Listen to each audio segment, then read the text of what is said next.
Namaste. I welcome you all in our today's discussion on multiple choice questions, 2 mark questions, and case studies pertaining to our subject BFM.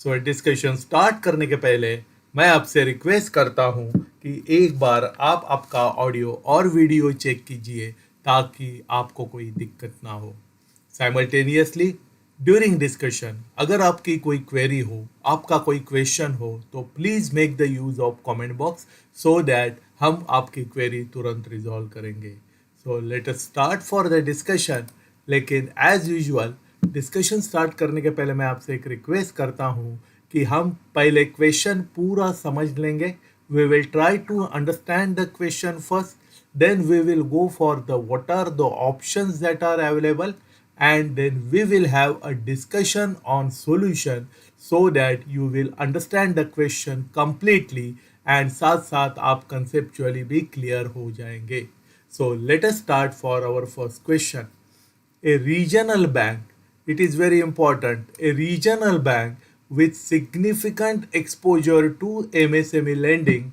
undergoes a sudden economic downturn in its area. Loan recovery slowed dramatically and several repayments are missed. At the same time, bank has to honor maturing fixed deposit liabilities and due to its weak credit profile, it finds it hard to raise interbank funds or pledge assets at an attractive margin. What is the case? एक regional bank का MSME lending में अच्छा exposure है उस area में suddenly economic downturn start हो जाता है एज अ रिजल्ट उनका जो लोन का जो रिकवरी है वो ड्रामेटिकली डाउन हो जाता है एंड इरेगुलर अकाउंट बढ़ जाते हैं एट द सेम टाइम उनकी उन्होंने जो लोगों से डिपॉजिट लिया था इट स्टार्ट्स मैच्योरिंग एंड उनको because it is maturing they have to pay that much amount to the deposit holders इसी के साथ साथ because of their weak credit profile उनकी वीक क्रेडिट प्रोफाइल की वजह से उनको इंटर बैंक फंड्स रेज करना भी डिफिकल्ट जा रहा है एट एन अट्रैक्टिव मार्जिन तो एज अ रिजल्ट बैंक के लिए फंड्स रेज करना डिफिकल्ट होते जा रहा है this is the case now what is the question what is the most acute liquidity risk issue being faced by the bank तो in these circumstances में bank का acute liquidity risk कौन सा बैंक फेस कर रही है so what is the acute liquidity risk call risk due to economic contingent liability so जो bank की कंटिजेंट लाइबिलिटीज है उसके लिए कॉल रिस्क है सो कंटिजेंट लाइबिलिटीज यहाँ स्पेसिफाइड नहीं की है that is the reason A is not our correct answer so time risk compounded by funding constraints so यहाँ there is a clear delay in failure in expected inflow and the inability to source the alternate funds as a bank's position is worsening. So this is the correct statement. Funding risk mitigated by stable retail base. तो यहाँ जो है bank के retail base के बारे में हमें कुछ भी आइडिया नहीं दिया हुआ है that is the reason C is not the correct statement and operational risk due to poor treasury execution is not related statement at all. So B is the correct statement among four the statements that have been given. So B is our correct answer. What is the next question now? Next question is identify true or false for the following statements about modified duration. Modified duration के बारे में जो statements दिए हुए हैं उसमें से कौन से स्टेटमेंट सही है ये हमें बताइए so what are the various options that have been given so now first statement what is first statement सबसे पहले हमें पता करना पड़ेगा कि मॉडिफाइड ड्यूरेशन का मतलब क्या है अगर किसी को मालूम है तो please tell me through your comment box otherwise we will discuss So modified duration is a measure of bonds price sensitivity to change in interest rates. It is relationship between bonds price sensitivity to change in its interest rate. So modified duration किस तरह से calculate किया जाता है? Modified duration is equal to maculage duration. See, macule word is here. The maculage duration divided by 1 plus y, where y is the yield per period. Y is the yield per period. So modified duration is always higher than maculage duration. It is a true or false statement. So this statement is not a true statement क्योंकि modified duration जो रहती है वो हमेशा maculage duration से कम रहती है because it is discounted by 1 plus r, 1 plus yield. So yield plus 1 करने की वजह से ऑलवेज मॉडिफाइड ड्यूरेशन जो है वो मैक्यूलेज ड्यूरेशन से कम रहती है एंड ज़्यादा कभी भी नहीं रहती है. So A is not the correct statement at all. Second statement, modified duration is calculated as maculage duration divided by 1 plus yield. जैसे मैंने आपसे ऑलरेडी बताया था, this is the correct formula. So modified duration is equal to maculage duration divided by 1 plus yield. This is the correct statement. ये formula हमें ध्यान में रखना पड़ेगा exam point of view. This is very important statement. So third statement is price changes can be approximated using modified duration multiplied by yield changes. This is also correct because हमने formula देखा हुआ है. modified duration is equal to maculage duration divided by 1 plus yield. It means modified duration multiplied by yield is equal to price change. So this statement is a correct statement. And next statement is, if the modified duration is 2.57, 1% drop in yield increase the bond price for approximately 2.57%. क्या कह रहे हैं इसमें?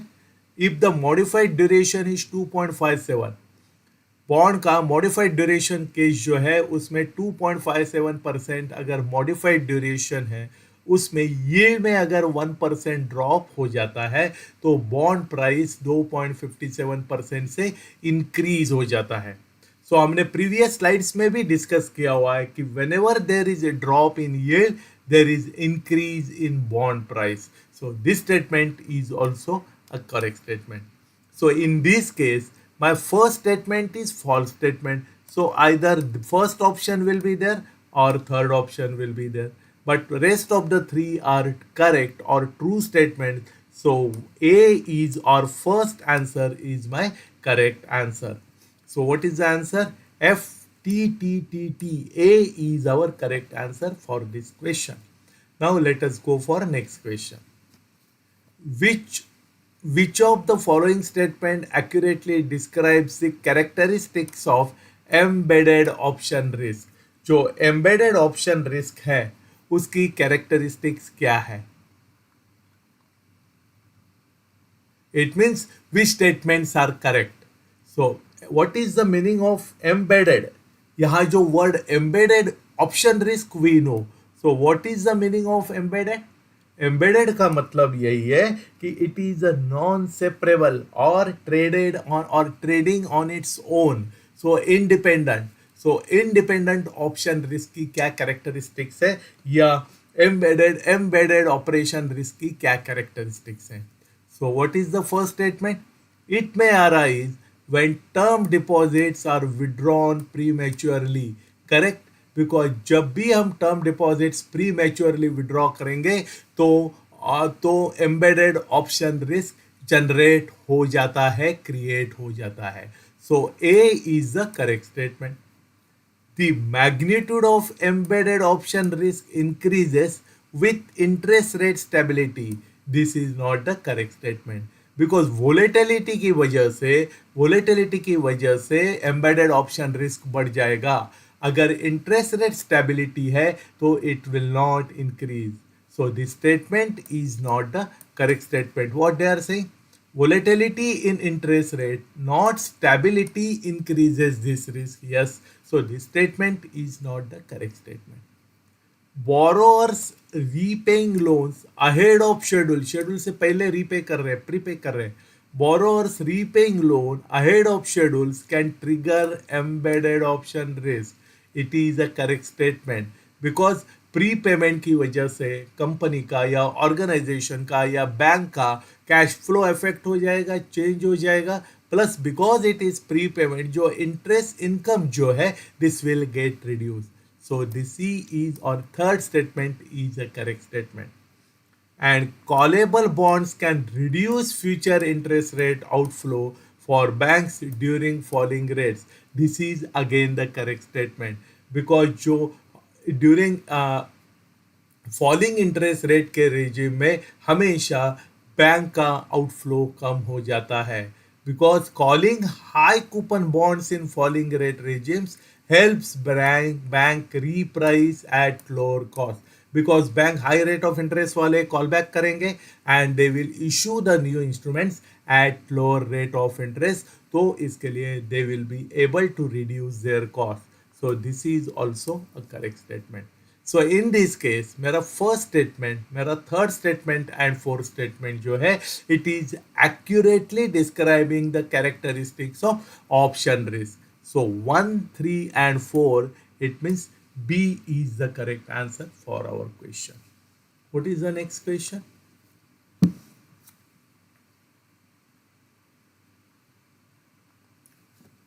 Company risk arises when non-performing occurs not due to the borrower's intent or ability but due to fill in the blanks imposed by a sovereign authority such as or on cross-border remittance. Country risk का मतलब क्या है? Country risk कब arise होगा? जब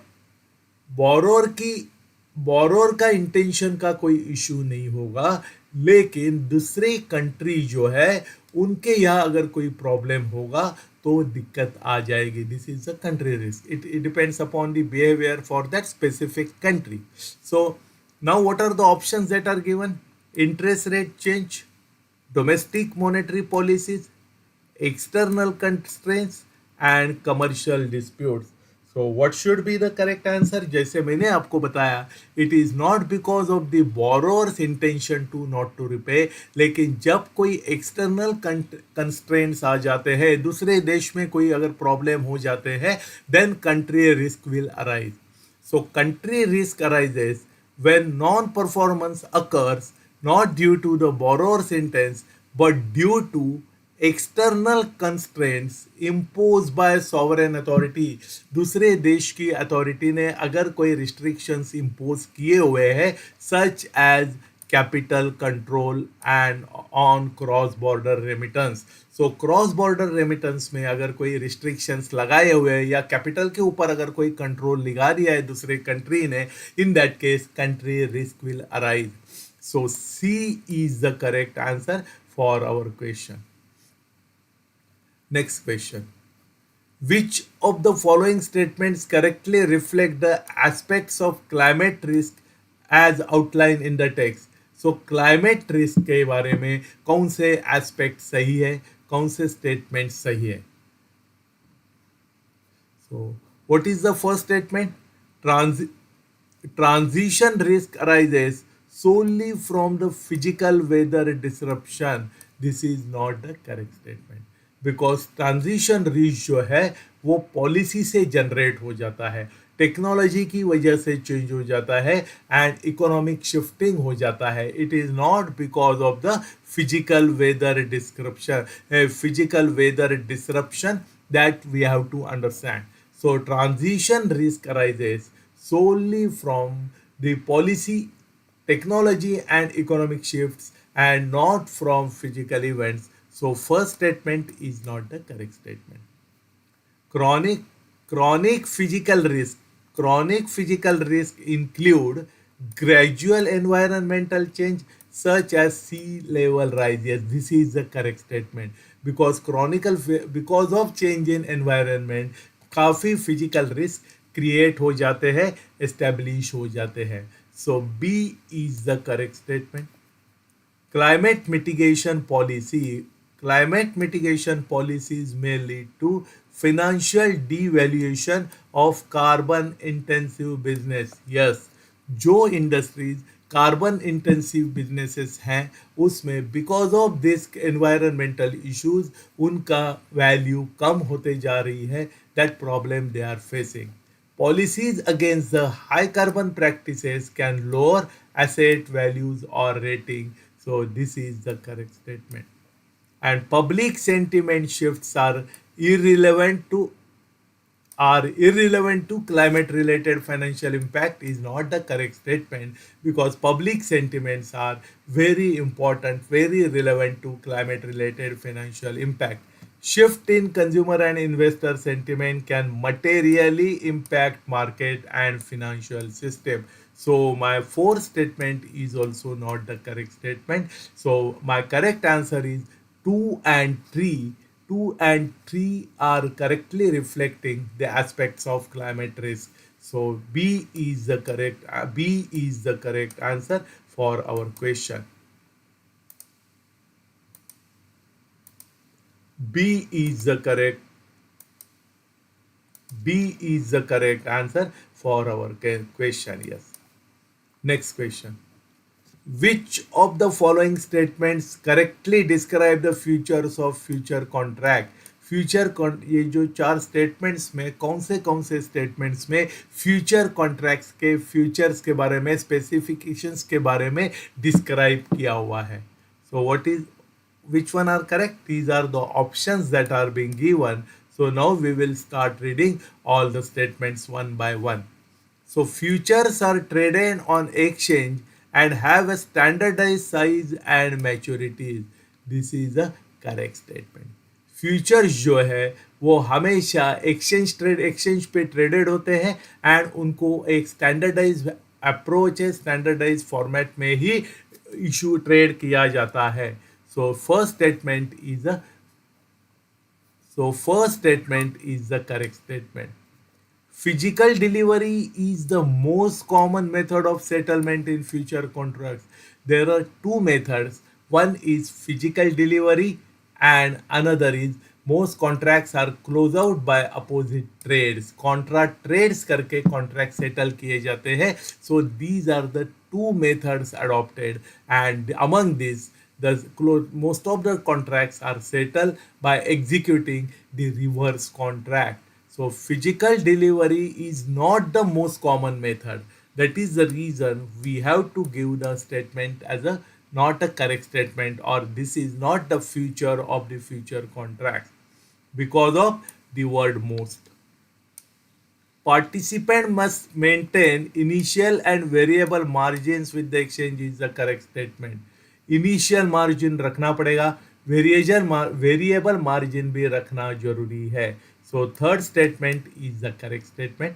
and the future exchange guarantee settlement eliminating counter party risk. This is also a correct risk. Why? The exchange guarantee settlement. Who guarantees the settlement? यहाँ exchange का guarantee हमारे पास है. So the exchange guarantee settlements removing the counter party risk. Because we have guarantee from exchange, counterparty risk is reduced or eliminated. So this is also a correct statement. So in this case, my first, third and fourth statements are correct. So my correct answer is B for this question. Next question. देखिए उसके पहले मैंने आपके लिए एक message लाया हुआ है कि जैसे आपको अवगत है हम जेबी हो, सीआईबी हो या प्रमोशनल एग्जाम्स हो, उसके लिए रिकॉर्डेड वीडियो लेसन्स या पीडीएफ क्वेश्चन बैंक्स या वेरियस केस स्टडीज वीडियोस या इंटरैक्टिव लाइव क्लासेस आपके लिए हम ऑफर करते हैं, प्रोवाइड करते हैं at a very low price and which are of best quality. इसके बारे में अगर आपको इंफॉर्मेशन चाहिए तो प्लीज़ विजिट आवर nschoolofbanking.com. ताकि आपको इनके बारे में पूरी डिटेल इंफॉर्मेशन मिल जाएगी. If you wish to avail for that, you can take the benefit of that, so that this will help you in your examination. And all these courses are available at a very low price. So मेरी आपसे request है, अगर आप इसको use करना चाहते हो तो यूज़ कर दीजिए. साथ साथ यही मैसेज आपके फ्रेंड्स एंड कलीग जो एग्ज़ाम को अपियर कर रहे हैं उन्हीं को भी कन्वे कीजिए, ताकि अगर वो चाहते हैं तो वो भी इसका बेनिफिट ले सकते हैं. Now let us go for next question. Which of the following combination of conditions will render revaluation reserve ineligible for CET1 and Tier 2 capital treatment? See, this is the negative question. What they have asked कि CET1 and Tier 2 capital के लिए कौन से statement जो है वो ineligible है. So combination of conditions will render revaluation reserve ineligible for Tier 1 and CET1 and Tier 2 capital treatment.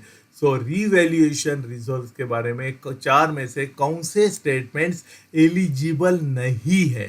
तो यहाँ this word we have to keep it in mind. So जो statement correct नहीं है, that will be our answer. So we will go for one by one. So what is the first statement?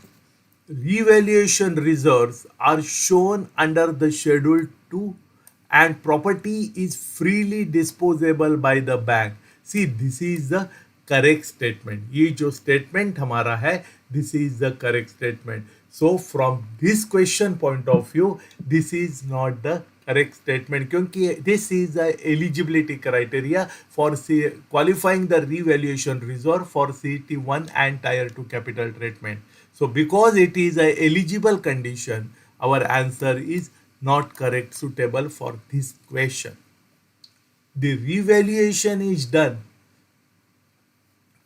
The revaluation is done as per Indian accounting standard, but auditors have issued a qualified opinion.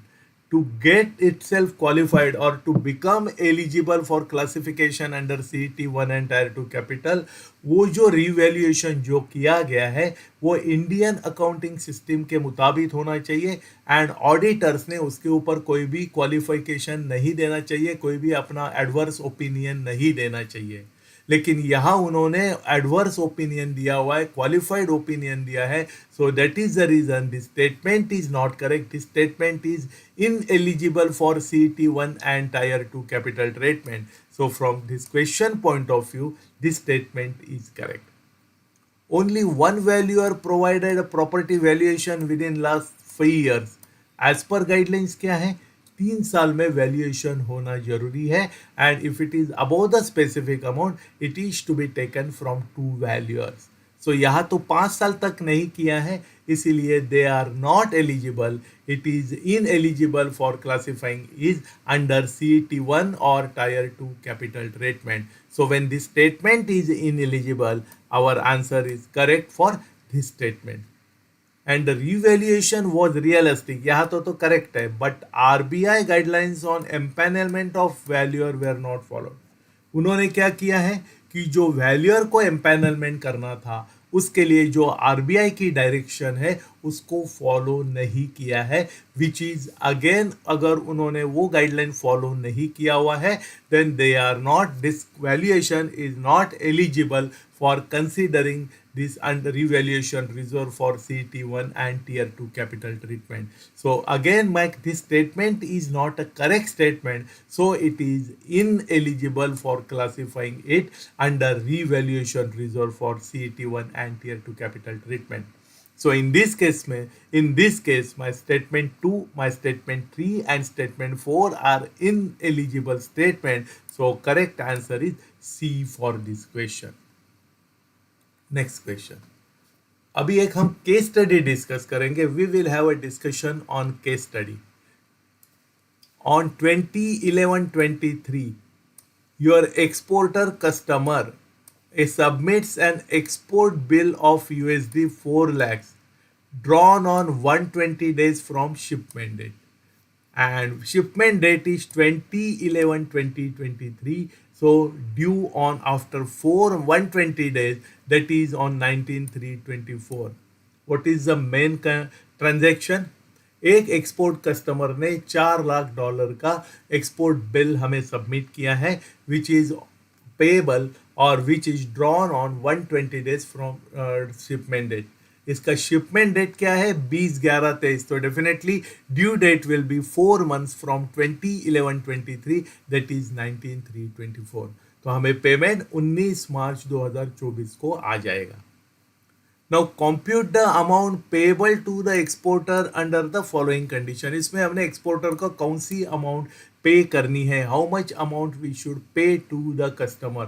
तो किस तरह से करते हैं, let us understand that. Exchange margin is 0.10% to be deducted from spot rate. ये उन्होंने हमें clear cut बता ही दिया है कि हमें स्पॉट रेट से मार्जिन माइनस करनी है. What is the spot rate? USD INR spot rate is 83.22, 83.24. इसमें हमें कौन सा रेट लेना है एक्सपोर्ट के लिए? 83.22 हमें कंसीडर करना है. फॉरवर्ड प्रीमियम कितना है? For 4 months forward premium is 0.61 and 0.62, which we have to consider. Let us see that and quote the rate nearest to 0.0025. अभी हम 120 डेज का पीरियड जो है यूसेंस पीरियड, उसको हम एडवांस में पेमेंट कर रहे हैं, तो we have to charge the interest. How much post shipment interest will be there? 8.50% per annum, and bank will charge its commission at 0.0625% all bill amount to be charge up front. तो जब उसको हम payment करेंगे तभी ही उससे हम recover करेंगे. Very simple question. Now we will start for calculation. So सबसे पहले हमें उसकी INR वैल्यू कितनी है वो देखना पड़ेगा. उसमें से स्पॉट उसमें से एक्सचेंज मार्जिन माइनस करना पड़ेगा. तो what is my rate? Spot USD INR is 83.22. मैंने आपको ऑलरेडी बताया था एक्सपोर्ट ट्रांजेक्शन है, तो we have to go for buying rate. So 83.22 में हमें 0.10% मार्जिन निकालना पड़ेगा. So 83.22 into 0.10%. अगर आप इसको कैलकुलेट करते हो तो विच कम्स टू 83.1368. ये कैलकुलेशन आप चेक करके देख लीजिए. It comes to 83.1368. अभी इसको हमने what they have told that हमें इसको we have to rounded it off to the nearest 25. So how shall we rounded it? 83.1350 will be our figure, which after rounding it off to 0.0025. Now we have to add the premium on this. What is the premium?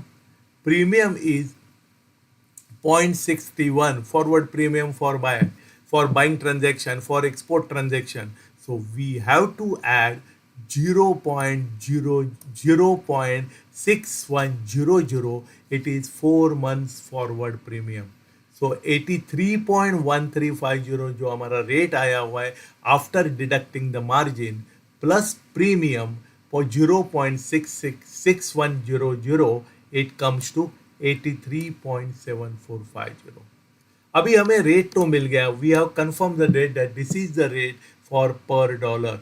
Now we have to calculate the INR valuation. कितने की transaction है? Transaction is for $4 lakhs. So 4 lakhs into 83.7450. So how much will be the amount that is payable to him? 3,34,98,000 will be the gross amount after considering the margin and premium. अभी ये जो रुपये amount आ गई उसमें से we have to calculate the interest at 8.50% for a period of 120 days. So how much will be the interest? 3,34,98,000 into 120 divided by 365, that is 120 days का at the rate of 8.5% per annum. So that interest amount comes to 9,36,108. ये भी हमें party से recover करना है. In addition to that, we have to calculate the commission. Commission आप किसके ऊपर चार्ज करोगे? we will charge the commission on this rupee value pay. So 3 crore 34 lakh 98,000 into 0.0625%, that is 0.2 zero हमें और add करना पड़ेगा 0.00625 विच कम्स टू 20,936. तो bank को कमीशन कितना मिलेगा इन दिस ट्रांजेक्शन 20,936. सो जो हमें 4 लाख की रुपी वैल्यू निकाली थी 3 crore 34 lakh 98,000, उसमें से हम सबसे पहले हमारा इंटरेस्ट रिकवर करेंगे एंड देन अपफ्रंट कमीशन भी करेंगे. सो 20,936 एंड 9,36,108 रुपये 3 crore 34 lakh 98,000 से जब हम रिकवर करेंगे, सो बैलेंस अमाउंट 3 crore 25,40,950 जो है वो हम उनको पे करेंगे. See this is the way we have to calculate. हमें इसमें कुछ नहीं करना है. We have to follow the instructions in order what they have given it to us. जो जो इंस्ट्रक्शंस हमें दिया हुआ है वो हमें करनी है, because all these are simple calculations provided you know which rates are to be applied. जैसे मैंने आपको बताया कि एक्सपोर्ट ट्रांजैक्शन के लिए हम बाइंग रेट अप्लाई करते हैं, तो अकॉर्डिंगली इंपोर्ट ट्रांजैक्शन के लिए हमें सेलिंग रेट अप्लाई करना पड़ेगा. These are the things which you have to keep it in mind. Now will go for next question. Which of the following statements are correct in the context of model risk? What is the meaning of model risk? Model risk is a potential for adverse consequences resulting from using incorrect or flawed models in financial decision making. Financial decision making में हम जो model use करते हैं उसमें अगर हम incorrect information use करेंगे तो उससे जो रिस्क जनरेट हो जाता है, उससे जो कॉन्सिक्वेंसेस आता है, that is known as the model risk. So as usual we will discuss statement by statement because all statements are very critical statements here. So what is the first statement? Model risk can arise due to exclusion of certain influential parameters for practical simplification. कि जब भी हम कोई या हम जब model use करते हैं उसमें अगर हम इन्फ्लुएंशियल पैरामीटर्स को अगर छोड़ देते हैं, then there will be a model which there will be a substantial change in the results. So as a result, this is the correct statement. Ignoring parameters for simplification is listed as a source of model risk. क्योंकि अगर हम important parameters consider ही नहीं करेंगे, then my result will not be the correct one. So this is the correct statement. Pricing model and risk measurement models are among the most widely used models in financial institutions. मेरे को इसके बारे में कुछ बताने की ज़रूरत ही नहीं है. This is the correct statement because of their financial nature pricing model and risk measurement models are the key models that they are using regularly. Deviation between predicted and observed values means जो उन्होंने predict की थी and जो actual results आ गए. So deviation between predicted and observe values are irrelevant as long as the model has been validated. क्या कह रहे हैं कि जो प्रेडिक्टेड इंफॉर्मेशन है एंड जो एक्चुअल रिजल्ट आ गए हैं उनका जो डेविएशन जो है उसको कंपेयर करना इररिलेवेंट है. This is not the correct statement.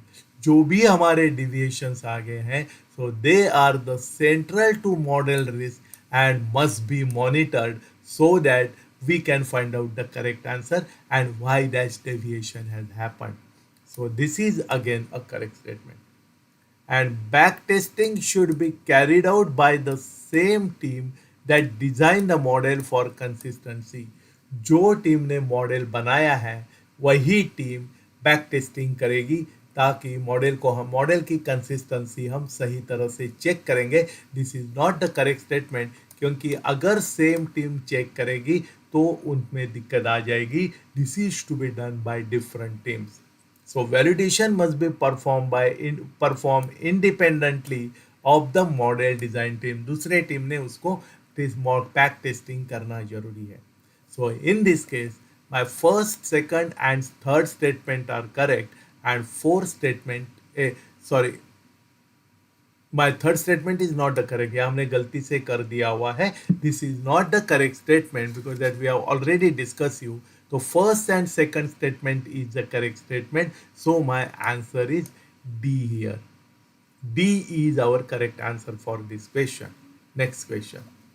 Consider the following statements about the structure and limits applicable to regulatory capital as per Basel III requirement in India. तो क्या पूछ रहे हैं? What are they asking? They are asking about the structures and limits applicable to regulatory capital. Regulatory capital का structure किस तरह से होना चाहिए एंड उसको किस तरह से लिमिटेशंस क्या है, उसको क्या क्या लिमिट्स हैं, इसके बारे में they are asking about the question. तो इसके बारे में उन्होंने 4 स्टेटमेंट्स दिए हुए हैं. We have to see which statements are correct and which are not. So what is the first statement? Minimum common equity tier 1, that is common equity tier 1, CET का मतलब है common equity tier 1. So the minimum CET1 capital includes capital conservation buffer of 2.25% of risk weighted asset. RWA means risk weighted asset. This is not the correct statement because common equity capital के लिए minimum is 5.5% and this is separate from the capital conservation buffer जो 2.5% of RW है. This is different from this. This can be additive but not inclusive in this 5.5%. So first statement is not the correct statement. Let me read it now. The minimum CET1 of 5.5% is separate from the CCB of 2.5%. It is separate from 2.5% of CCB. It is not included in CET1 capital of 5.5%. Tier 1 capital must be at least 7% of risk-weighted assets with AT1. AT1 का मतलब क्या है? Additional Tier 1. Additional Tier 1 capital capped at 1.5% within it. So this is the correct statement. So Tier 1 capital must be at least 7% of risk-weighted assets. End of इस 7% में जो additional tyre 1 capital होगा वो maximum 1.5% होगा. तभी ये हमारा जो मिनिमम CET 5.5 अचीव हो जाएगा. See this statement is related with this first statement also. यहाँ तो हम कह रहे, ऊपर हमने डिस्कस किया था the minimum common equity tier 1 capital should be 5.5% and उसमें अगर हम 81 ऐड करते हैं 1.5% then it comes to 7%. So अगर इसको 1.5% को हम कैप करते हैं it means tier 1 capital should be minimum 5.5%. So second is the correct statement. If bank fails to maintain 5.5% CET1 as minimum जो 5.5% रखना है वो बैंक नहीं रह सकती है. Tier 1 and Tier 2 capital can be used to Tier 1 and Tier 2 capital can be used to compensate. Again this is not the correct statement because अगर minimum CET1 जो 5.5% है वो नहीं रख सकते हैं इट कैनॉट बी कॉम्पेंसेटेड और it cannot be offset by tier 1 और टायर 2 कैपिटल. ईच लेयर जो है वो इंडिपेंडेंटली सेटिस्फाई होना जरूरी है. उनको जब CET1 मिनिमम 5.5% होना चाहिए it should be 5.5% only. So again third statement is not the correct statement. And the overall minimum CRAR of 9% must be maintained on the ongoing basis by all scheduled commercial banks operating in India. This is the correct statement.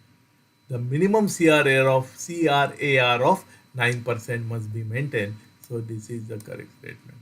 It means again in this question my second statement is correct and my fourth statement is correct. So B is our correct option for this question. Now we'll go for next question.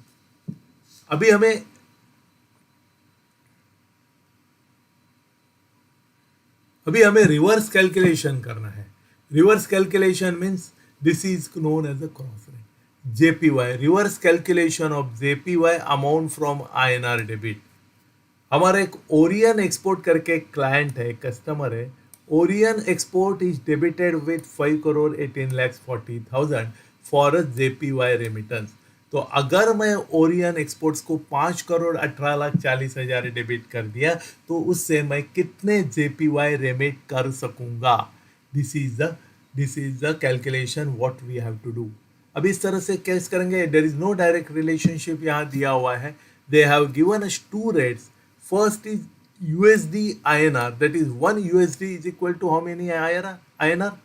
It is 82.95 for purchase, 82.97 for sale. And USD JPY का rate क्या है? 1 USD is equal to 145.20 yen and 145.40 yen. And margin कितना रखना है? 0.15%. Calculate the JPY amount to be remitted and assuming that rate is quoted for 100 JPY. ये जो rate quote किया है वो 100 JPY के लिए रेट कोट किया. तो इन दिस केस पहले बैंक को क्या करना पड़ेगा. जब उनको JPY बाय करने हैं थ्रू डॉलर तो पहले हमें डॉलर बेचने पड़ेंगे. इसके लिए हमें in this case we have to take into consideration the rate of selling rate. Because जब मैं रुपी से डॉलर बेचूंगा, when we will sell dollar, party will have dollar with that and with that dollar they can purchase the JPY. So USD INR selling rate is 82.97 and the second rate what we apply is, क्योंकि वो USD से वो JPY bye करेंगे, सो वो USD JPY से it is 145.20. ये जो rate है they will use this rate. So how will they calculate? So JPY INR is equal to 82.97 जो सेलिंग रेट है डिवाइडेड बाय 145.20. So 0.5714 पर JPY. एक JPY के लिए रुपी का क्या रेट होगा? 0.5714. तो नॉर्मली JPR का उन्होंने क्या कहा है? Assuming the rate is quoted per 100 JPY. So per JPY it is 0.5714. So for 100 JPY it is 57.1400. ये तो बेस रेट तो हमें मिल गया. Now we have to go for margin. इसमें how much margin they have to maintain? 0.15%. So 57.1400 into 15%. 15% means 0.0015.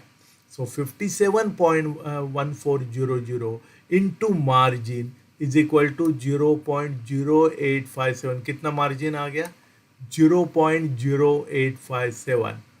So my rate is 57.1400 plus हमें margin भी recover करना है तो 0.0857. So my margin will be 57.2257. So what is my rate? My rate is 57.2257. अभी JPY हमने कितने remit किए हुए हैं? JPY रेमिटेड कितने JPY रेमिटेड किए हमें पता करना है विद द रेट ऑफ 57.2257. उसके लिए मैंने रुपी कितना डेबिट किया हुआ है? रुपी मैंने डेबिट कर दिया है 5,18,40,000. अगर 5,18,40,000 से अगर मेरा rate is 57.227, it means this is for a batch of 100 JPY. So 5,18,40,000 divided by 57.2257, then I get the 9,05,887. But these are the batches, these are the lots. क्योंकि हमने ऊपर ऑलरेडी ये जो रेट डिराइव किया है, this is for 100 JPY. Now we have to calculate in single unit form. इसके लिए क्या करना पड़ेगा? 9,05,887 multiply by 100 is equal to 9,05,88,669 is the nearest one, otherwise it comes to 88,700. So C is the correct answer for our question. See in this way again आपको एक बार cross rate calculation के बारे में इंफॉर्मेशन पता चल जाएगी, आप इसको रिप्लाई कर सकते। इसीलिए एक दो तीन अगर आप एग्जाम्पल्स की प्रैक्टिस करोगे, you will understand it in a better way. Now let us go for next question. Consider the following statements about the components and computation under IRB approach. Consider the following statements about the components and computation under IRB approach. IRB approach के computation के बारे में और components के बारे में कौन से statement सही हैं and कौन से statement सही नहीं है, ये discuss कीजिए। So what is the first statement? Exposure at default, that is EAD. Exam में शायद आपको एक्सपोजर ऑफ डिफॉल्ट करके नहीं बताएंगे, वो they will tell you only EAD. So EAD, that is exposure at default, refers to the possible amount drawn under the credit facility at the point of default. This is the correct statement because name itself indicates जब default होगा तब bank का exposure कितना होगा, possible amount drawn and जितनी amount हमें ध्यान में रखना पड़ेगा, that we should know it.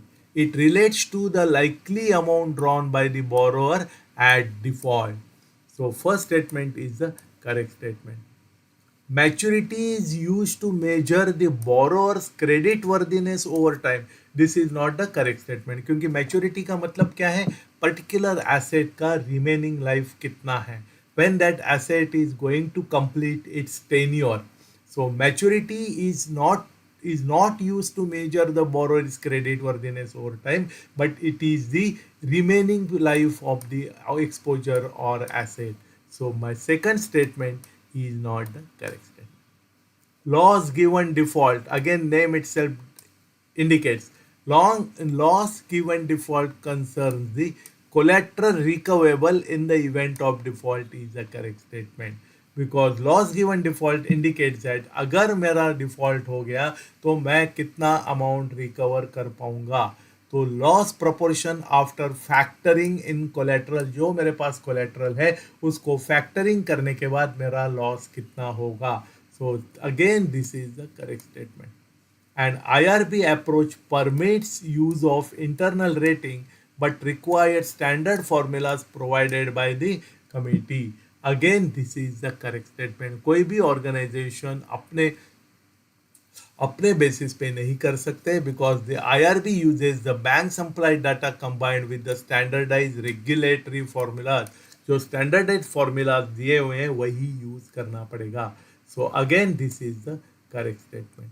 So my first statement, third statement and fourth statement are correct and statement 2 is a false statement. So B is the correct answer for our question. अभी मैंने आपके लिए मैं आपको एक बताना चाहता हूँ कि हमने CIB एग्जामिनेशन में आपको अच्छे मार्क्स स्कोर करने के लिए, आपके सफिशिएंट प्रैक्टिस करने के लिए we are providing you free online real-time practice question papers which is known as the mock test for all the subjects of CIB. इसमें आपको 10 क्वेश्चन पेपर्स अवेलेबल मिलेंगे. मेरी आपसे रिक्वेस्ट है कि आप इसको सॉल्व कीजिए, इसकी प्रैक्टिस कीजिए ताकि आपको सफिशिएंट नॉलेज आ जाएगा, प्लस आपको क्वेश्चन सॉल्व करने की आदत हो जाएगी एंड विथ विच आपको आपकी प्रिपरेशन कितनी हो गई है ये पता चल जाएगा. And detail information about this is available at JIIBCIBonline.com पे. आपको इसके बारे में डिटेल इंफॉर्मेशन मिल जाएगी. मेरी आपसे रिक्वेस्ट है कि यही मैसेज आप आपके फ्रेंड्स एंड कलीग जो एग्जाम को अपियर कर रहे हैं उनको कन्वे कीजिए ताकि वो भी इसका बेनिफिट ले सकेंगे, ताकि it is a free online real-time practice question papers available for the benefit of each and every one of us. Now we will go for our next question. Derivatives are classified as off balance sheet exposure. Yes, this is the correct statement. Derivatives जो है वो off balance sheet items है. It is off balance sheet exposure and may include derivatives में क्या आएगा, option yes, options आ जाएंगे. Fix deposit is not my of balance sheet item. Government security is not my of balance sheet item. Overdraft is not my off balance sheet item. Option B, C, and D are my balance sheet exposures. So correct answer is A. Now we will read this statement again. So derivatives are classified as off balance sheet exposure and may include option yes, option off balance sheet item है, forward contracts off balance sheet exposure है, and swaps are also off balance sheet exposure. So A is the correct answer for this question. Now we will go for the next question. Identify the correct combination of true or false for the following statements regarding resolution of stress asset guidelines of RBI. Stress asset resolution करने के लिए जो RBI की guidelines है उसके बारे में उन्होंने 4 स्टेटमेंट्स दिए हैं. हमें ढूंढना पड़ेगा which statement is a true statement and which is not the correct statement. Now we will go for explanation. So what is the first statement? Review period of 30 days begins from the date of default. Yes, this is the correct statement. जिस दिन उसका account में default हो गया उस दिन से review period start हो जाता है which is a period of 30 days. So my first statement is a correct statement. What is the second statement? Resolution plan must be implemented within 180 days from the start of review period. Again सही है कि review period हमें कभी करना है. Review period of 30 days begins from the date of default. So review period के लिए 30 days है. रिजोल्यूशन प्लान जो है हमें 180 दिन में इम्प्लीमेंट करना जरूरी है. आपको ये भी ध्यान में रखना पड़ेगा. This is also a correct statement. If RB is not implemented, if RP is not implemented within 180 days, the provision should be 15%. Additional provision of 15% is required. This is again the correct statement. कि अगर आप 180 days में resolution plan implement नहीं कर सकते हैं तो आपको 15% की एडिशनल प्रोविजन करना जरूरी है. वो कितने दिन के लिए? Up to 180 days. Up to 180 days and then 15 to 20% after 180 days, then 15% more after 365 days. So if RP is not implemented within 180 days, if 15% additional provision is required, so this is again the correct statement. And RP is not implemented within 365 days. If RP is not implemented within 365 days, total of additional provision of 35% is required. That is 35% provision is required. So it means this is again my correct statement. So all the statements are my correct statement. C is the correct answer for this question. So it means up to 180 days 15%, 180 days to 365 days 20%, and after 365 days we have to make the provision of 35%.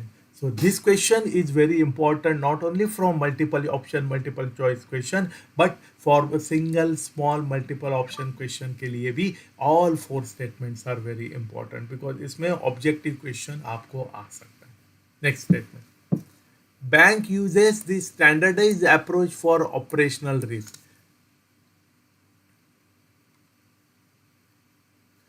Bank standardized approach use कर रहा है. Its average gross income over 3 years from the following business line is. Operation standard approach में क्या करना है? Bank का उन्होंने income दिया हुआ है पिछले 3 साल का अलग अलग बिजनेस एक्टिविटीज का. रिटेल बैंकिंग ने बैंक ने कितना इनकम किया हुआ है? 300 करोड़. कॉर्पोरेट फाइनेंस ने बैंक का एवरेज ग्रॉस इनकम कितना है? 200 करोड़. देन से ट्रेडिंग एंड सेल्स में कितना है? 150 crore. This is average gross income. And commercial banking में 250 करोड़ है. अभी हमें काउंट क्या करना है? हमें कैलकुलेट क्या करना है? What is the total capital charge for operational risk. जब बैंक ने standardise approach for operational risk adopt किया हुआ है, उनका ग्रॉस इनकम ओवर 3 years फ्रॉम retail banking is 300 crore, corporate finance is 200 crore, trading and sales is 150 crore and commercial bank is 250 crore. तो in this case उनको total capital charge कितना देना पड़ेगा? तो as per as per Basel norms, as per Basel norms जब आपका retail banking है उसमें हमें 12% कैपिटल चार्ज कैलकुलेट करना पड़ेगा. Then as per corporate for the corporate finance we have to calculate it at 18%, that is 18% capital charge for operational risk. For trading and sales it is again 18% and for commercial banking it is 15%. एक बार अगर हमें ये चार चीज़ें पता चले, ये चार फैक्टर समझ में आ गए कि कौन से एक्टिविटी के लिए कितना चार्ज करना है, then it is nothing but the simple calculation. Now we will see the calculation. जैसे मैंने आपको बताया रिटेल बैंकिंग के लिए इट शुड बी 12%. तो 300 करोड़ पे अगर मैं 12% से कैलकुलेट करता हूँ it comes to 36 crore. Corporate finance के लिए जैसे मैंने आपको बताया इट इज 18%. तो 200 करोड़ के अगर मैं 18% कैलकुलेट करता हूँ again it comes to 36 crore. Trading and sales में I told you that it is again 18%. So trading and sales में 150 करोड़ पे अगर मैं 18% काउंट करता हूँ it comes to 27 crore.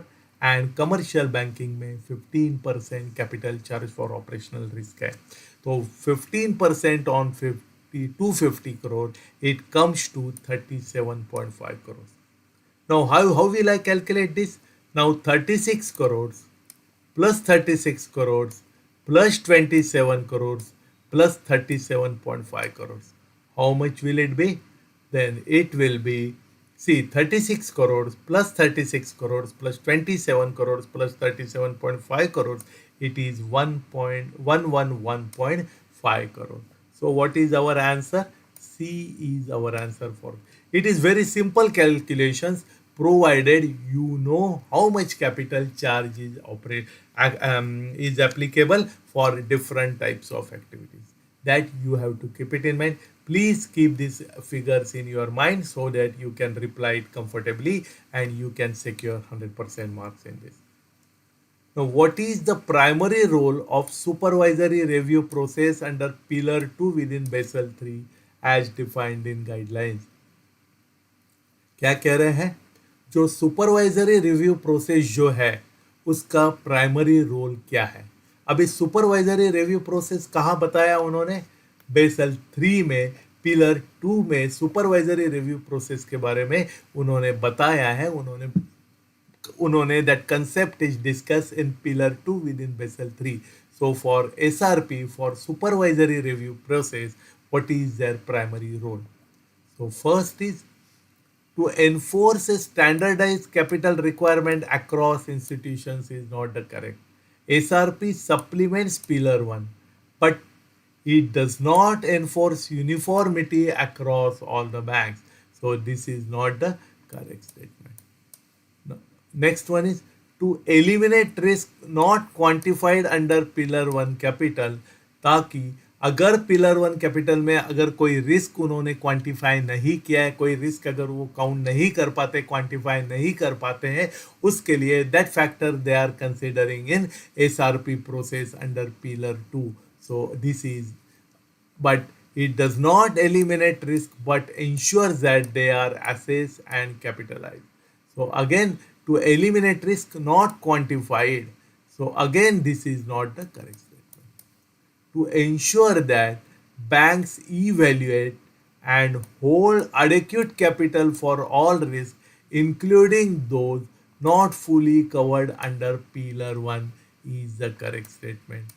And to delegate supervisory control exclusively to the bank management, again this is not the correct statement. So my B is the correct statement. My B is not the correct statement. My A is not the correct statement. My B is not the correct statement. My C is not the correct statement. And my D is also not the correct statement. So C is my answer for this question. Next question. Which of the following statements about the supervisory review process and capital adequacy are correct as per Basel Committee guidelines? तो SRP and capital adequacy के बारे में कौन से statements सही statements हैं? So what are the statements that are true? Can anybody tell? अभी SRP जो एसआरपी हम डिस्कस कर रहे हैं उनके 4 प्रिंसिपल्स हैं. देयर आर 4 प्रिंसिपल्स और 4 की principles of SRP which has been discussed in pillar 2. So what is the first one? What is the first principle? As per first principle, bank must have a process to assess their overall capital adequacy. Bank must have a process. Second principle, supervisor should evaluate bank's internal capital adequacy assessment. पहले हम चारों principles एक बार समझ लेंगे ताकि हम reply comfortably कर पाएंगे. What is the third principle?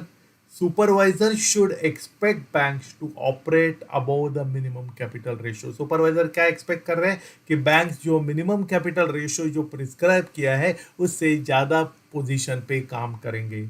And last principle 4 is supervisor should select to address risk through a combination of capital and other supervisory tools.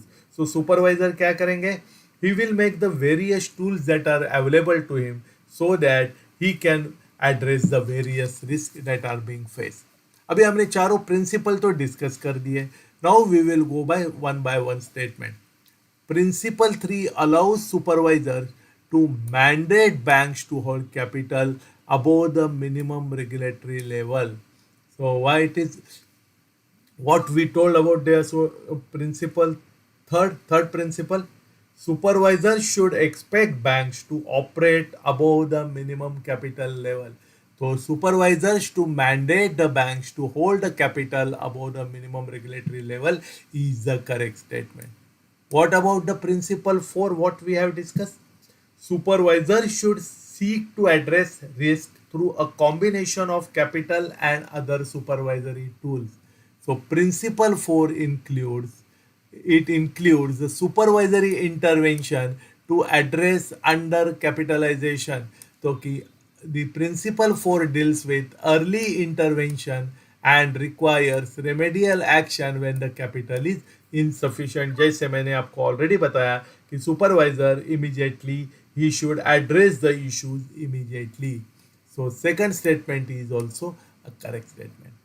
Now what about the third statement? Principle 1. First principle क्या है? Bank must have a process. Bank must have a process to assess their overall capital adequacy. So principle 1 obligates supervisor to review the market discipline disclosures under pillar 3. This is not the correct statement. जैसे मैंने आपको already बताया bank principal 1 में internal process पे ज़्यादा focus करती है. Principle 1 focus on a bank's internal assessment and not on pillar 3 disclosures. So my third statement is not the correct statement. And the SRP requires banks to account for risk such as credit concentration, strategic risk and residual risk of securitization. Again this is the correct because bank को वो कहा जाता है कि there should not be a concentration this risk and if it is there bank has to address it sufficiently. So statement 4 is also a correct statement. So first, second and fourth statement are the correct statement. So my correct answer is E for this question. What is the next question? For a loan of rupees 70 lakhs with LTV of 70% secured by residential property, what will be the capital adequacy ratio? कि अगर किसी ने 70 लाख रुपए का loan लिया हुआ है जिसमें LTV मतलब लोन टू वैल्यू रेशियो 78% है, प्रॉपर्टी का 78% लोन दिया हुआ है, it means margin is 22%. And security क्या है? Residential property is the security. So what will be the capital adequacy ratio? In that case, capital adequacy ratio क्या होगा? So when the loan is, what is the criteria? When the loan is less than or equal to 75 lakhs, जब loan 75 lakh से कम है and LTV अगर 80% या उससे कम है, तो यहाँ दोनों क्राइटेरिया कंप्लीट हो रहे हैं. लोन 75 लाख से कम है because it is 70 lakhs, LTV 78% है बिकॉज इट इज लेस देन 80%. रिस्क वेट कितना आएगा? Risk weight will be 35%. Risk weight आएगा 35%. As per Basel 3 what is the minimum capital requirement, क्योंकि जब हमें कैपिटल एडिक्वेसी रेशियो कैलकुलेट करना है हमें एक मिनिमम कैपिटल रिक्वायरमेंट भी मालूम होना चाहिए. So minimum capital requirement is 9%. ये हमने प्रीवियस स्लाइड में डिस्कस भी किया हुआ है. So what is the capital adequacy ratio?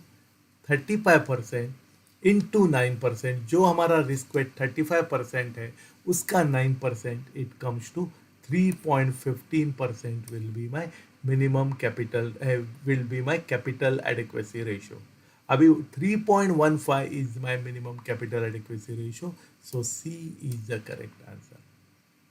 जैसे मैंने आपको ऑलरेडी बताया हुआ है कि we are offering recorded video lessons plus PDF question banks, case studies videos and interactive live classes for the benefit of the students, those who are appearing for CIB, JIB and promotional examination. These courses are offered at a very low price, which are of best quality, which are given by the perfect professionals. So मेरी आपसे request है कि अगर आपको इसके बारे में जानकारी चाहिए तो please visit at our nstorschoolofbanking.com so that you will get the detailed information about it.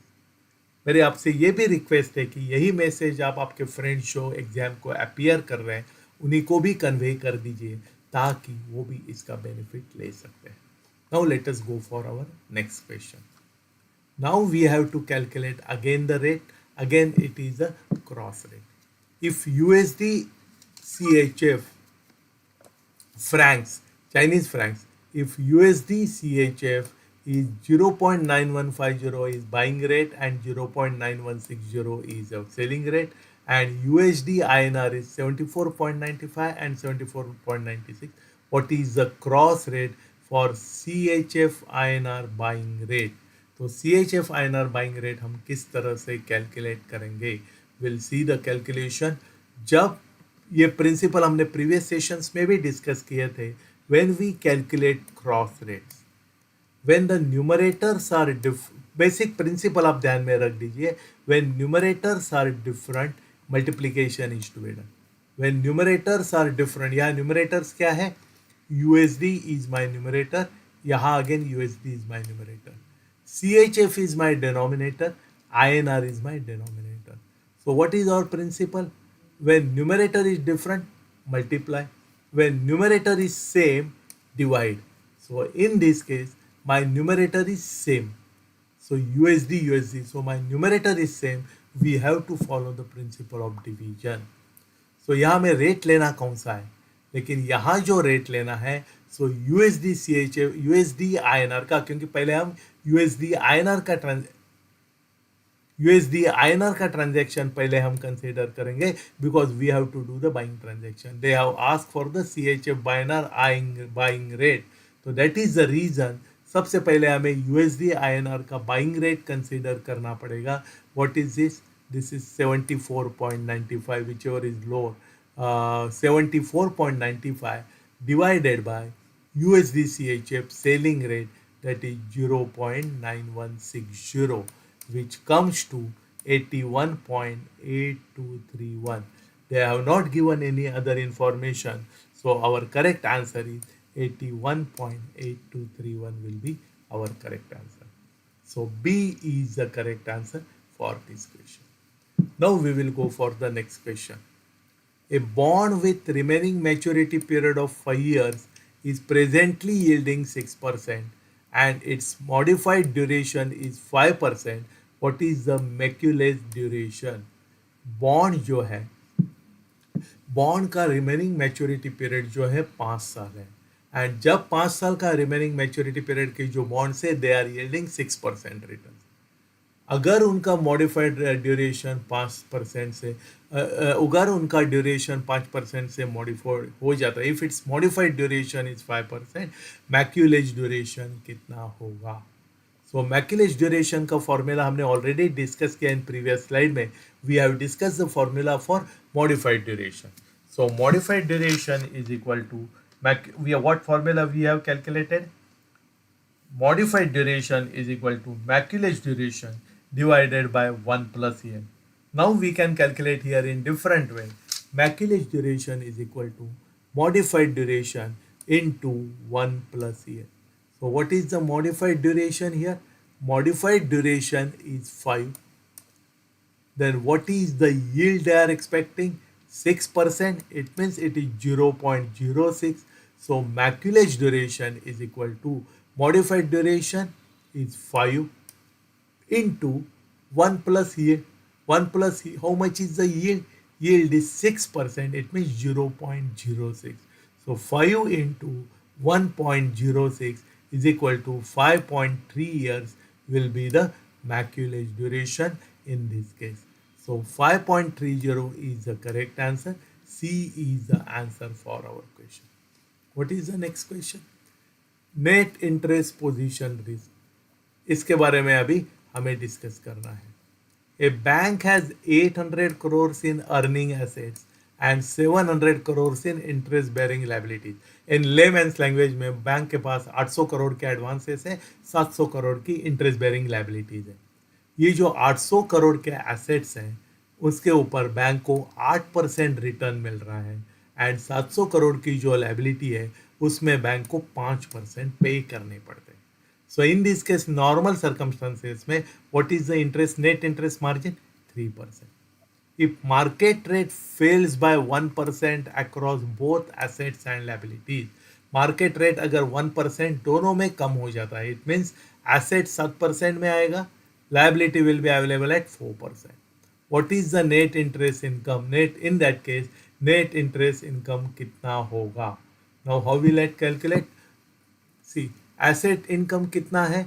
They are talking about, they are not talking about the margin, they are talking about the income amount. So हमें actual amount calculate करना पड़ेगा. So 800 crore पे 8% पे कितना होगा income? 64 crore. 700 crore पे 5% पे कितना होगा? 35 crore. So what is their net interest income? 64 crores minus 35 crores is equal to 29 crores will be their net income in the initial stage में था. जब वो 1% से कम हुआ तो नेट इंटरेस्ट इनकम उनका 1% से कम हो जाता है. देन जैसे मैंने आपको बताया इट बिकम 7%. सो 800 करोड़ पे 7% पे कितना हो जाता है? It comes to 56 crore and liability will become 28 crores at 4%. So what is the net interest income? 56 crore minus 28 crores is equal to 28 crore will be my net interest income.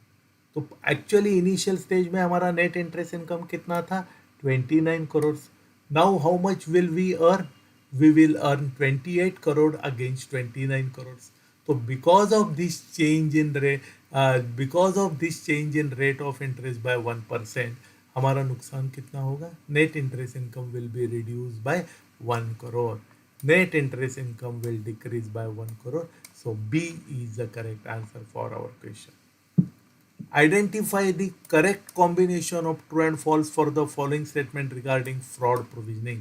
Fraud provisioning के बारे में कौन से statement सही है, कौन से statements गलत है, ये बता देना. So bank must provide for the entire amount due immediately upon fraud detection. जैसे ही फ्रॉड डिटेक्ट हो जाता है बैंक को एंटायर अमाउंट प्रोवाइड करना जरूरी है. सो this is the correct statement. Provision for fraud can be spread over a period maximum of 4 quarters. Again this is the correct statement. जो provision करना है वो 4 क्वार्टर में स्प्रेड करके कर सकते हैं, 4 क्वार्टर में डिस्ट्रीब्यूट करके कर सकते हैं. This is the correct statement.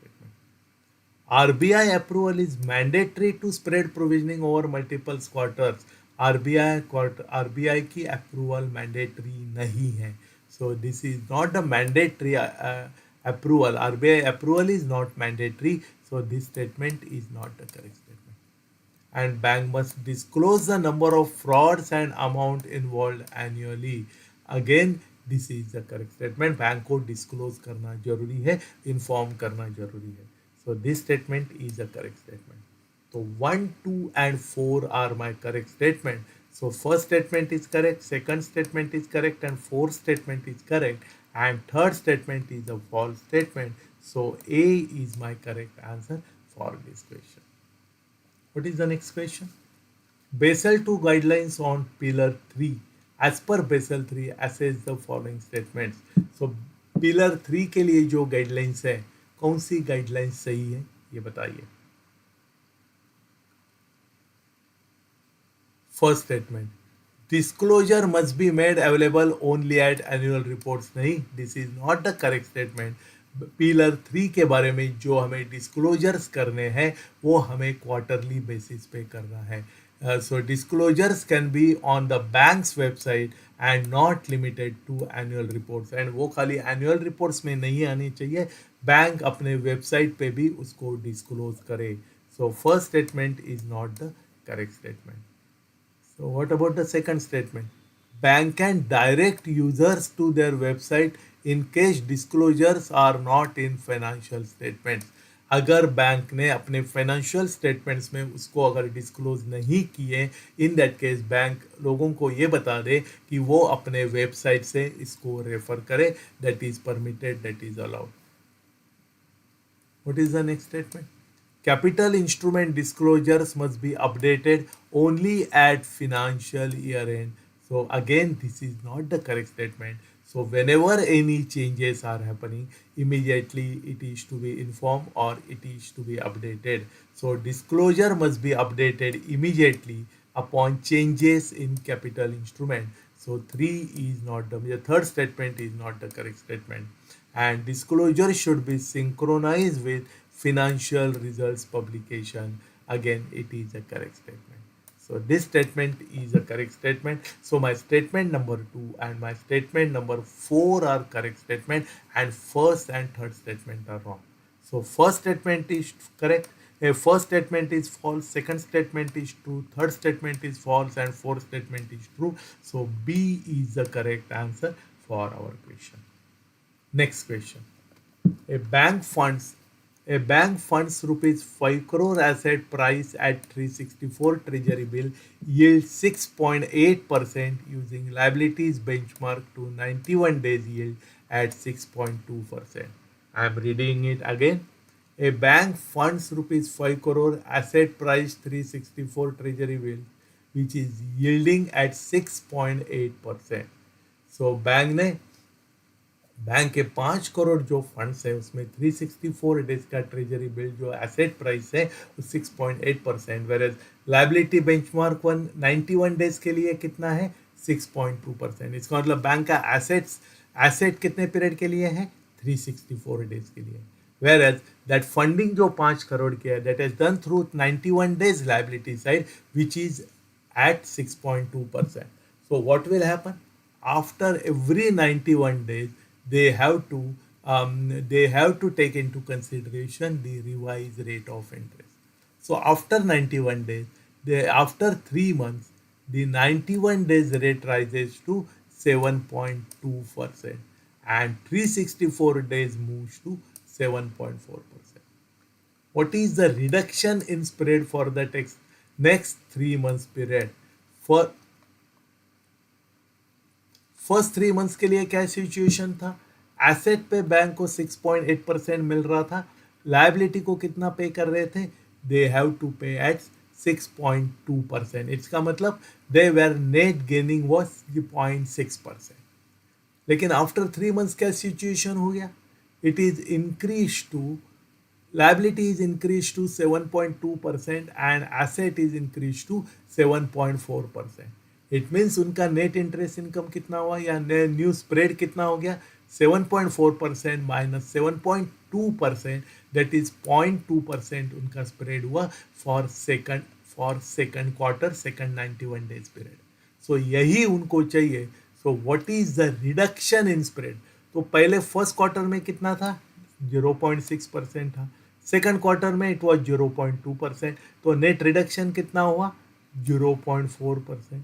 So 0.4% is the next reduction in the spread in the second quarter. So A is the correct answer for our question. तो जैसे मैंने आपको पहले बता दिया था या प्रीवियस स्लाइड में हमने डिस्कस किया था, मैं आपको बताना चाहता हूँ कि we are offering mock test of 10 mock tests of each subject of CIB on our site jibcibonline.com. and ये जो mock test हैं which are free online available है and these are on real time practice. So these are on real time basis. So मेरी आपसे request है, आप इन mock test का जो बेनिफिट आपको दिया हुआ है या अवेलेबल है, please make the use of it, ताकि आपकी सफिशिएंट प्रैक्टिस हो जाएगी एंड इसी के साथ साथ आपका प्रिपरेशन लेवल भी आपको पता चल जाएगा, जो आपको एग्जाम में अच्छे मार्क्स स्कोर करने के लिए हेल्पफुल हो सकता है। Plus because of this practice आप आपका क्वेश्चन पेपर एग्जाम में स्पेसिफाइड टाइम पीरियड में कंप्लीट कर पाएंगे। सो विद दिस, अगर आपको आज का डिस्कशन अच्छा लगा होगा तो please press like button, because that will be a motivating factor for me also and I wish you all the best. Before that मेरी आपसे रिक्वेस्ट है कि अगर आपने हमारा चैनल अभी तक सब्सक्राइब नहीं किया होगा तो प्लीज़ उसको सब्सक्राइब कीजिए, ताकि आपको सभी नोटिफिकेशन टाइमली मिल जाएंगे, जो आपको जिसकी वजह से आप कोई भी इम्पोर्टेंट डिस्कशन मिस आउट नहीं करेंगे। And I wish you all the best and thank you very much.